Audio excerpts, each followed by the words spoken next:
कृषि मंत्री प्रभुलाल सैनी जी के साथ मौजूद हैं। और भूपेंद्र, बातचीत कीजिए, पूछिए चुनावों को लेकर, मुद्दों को लेकर।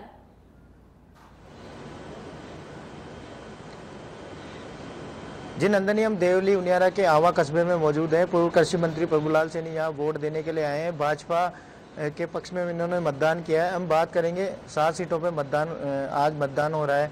क्या मानते हैं कितनी सीटों पे भाजपा जीतने वाली है? राजस्थान में उपचुनाव 7 सीट पे हो रहे हैं और लगभग आधे से ज़्यादा सीटों पर प्रचारक होने के नाते मैं भी वहाँ पर गया हूँ। मैंने देखा है प्रचार प्रसार में राजस्थान की 7 सीटें भारतीय जनता पार्टी जीतेगी। ऐसी माइक्रो मैनेजमेंट के आधार पे भारतीय जनता पार्टी ने काम किया है।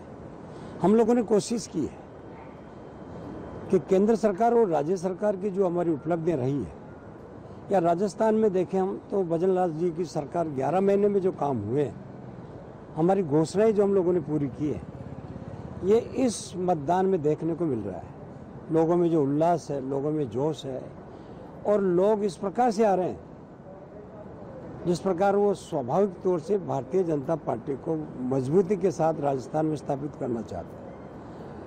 आज मैंने मतदान किया है और इतनी बड़ी लाइन लगी हुई है कि लगभग आधा घंटे के बाद मतदान करने का मौका मिला है। इससे साबित होता है कि मतदाताओं में बड़ा जोश है, बड़ा उमंग है। और सबसे खास बात यह है कि अब की बार चुनाव, जो अब तक हम लोग इतने वर्षों से चुनाव लड़ते आए हैं, पार्टी के पक्ष में काम करते आए हैं, लेकिन पहली बार देखने को मिलता है कि मतदाता स्वयं अब 78 साल में जागरूक हो चुका है, अपने मत का सही अर्थ समझने लगा है, किसी के बहकाव में नहीं आकर स्वभाव से वोट दे रहा है। अभाव, प्रभाव और दबाव तीनों चीज़ें इस चुनाव ने बिल्कुल नकार दी है। किसी भी मतदाता को किसी प्रकार का प्रभाव जातिवाद के नाम पे मैं समझता हूँ ठुकरा दिया है। और ऐसा देखने को मिल रहा है कि जो निर्दलीय भी यहाँ चुनाव लड़ रहे हैं वो भी अपने आप के स्वाभाविक रूप से कर ले। एक अपील मैं करना चाहूँगा कि राजनीति में चुनाव आते हैं, चुनाव जाते हैं, लेकिन स्वाभाविक तौर से एक दूसरे के आरोप प्रत्यारोप, ओछी भाषा का प्रयोग और थ्रेटिंग देना, ये लोकतंत्र के लिए चुनौतीपूर्ण काम है। और इस प्रकार का जो जहाँ देखने को मिलता है, इससे लगता है कि लोकतंत्र अब धीरे धीरे धूमिल होता जा रहा है। मेरा सभी मतदाताओं से यही आग्रह है, मेरी अपील भी है कि संयम से, स्वभाव से अपने आप मतदान करें, शांतिपूर्ण मतदान करें और 7 सीटें भारतीय जनता पार्टी जीतेगी, ऐसा मेरा विश्वास है। क्योंकि हम लोगों ने 15-20 दिन से माइक्रो मैनेजमेंट के आधार पर काम किया है। देवली उनियारा एक हॉट सीट बनती जा रही है क्योंकि नरेश मीणा यहाँ मैदान में है और कांग्रेस के लिए बड़ी चुनौती होगी। कितनी चुनौती मानते हैं कि वो भाजपा के लिए चुनौती होगी? क्योंकि कहीं ना कहीं भाजपा सरकार को इस बात का डर भी है, 2 बार चुनाव हारे हैं विधायक का, 1 बार सांसद का चुनाव हारे हैं।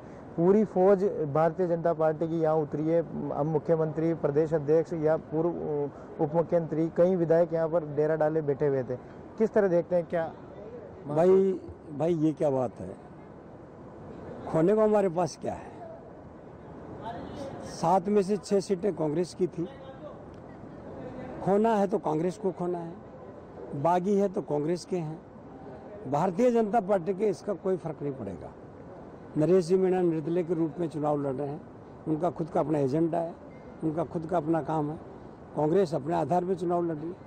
मैं उन पर कोई चर्चा टिप्पणी नहीं करना चाहता। मैं इतना कह सकता हूं कि भारतीय जनता पार्टी प्रचंड बहुमत के साथ राजस्थान में जीतेगी। और कांग्रेस को जो उनके पिछले 5 वर्षों में जिस प्रकार का कुशासन था, कांग्रेस में जिस प्रकार अराजकता थी, मंत्रियों में आपस में जिस प्रकार का विवाद था, इसके चलते उन्होंने कोई काम नहीं किया। इसी का नतीजा है, क्योंकि तुलना की है 5 साल से और 11 महीने की तुलना इस राजस्थान के मतदाता ने की है और इसी के आधार पर मतदाता बढ़ चढ़कर भारतीय जनता पार्टी के पक्ष में मतदान कर रहा है।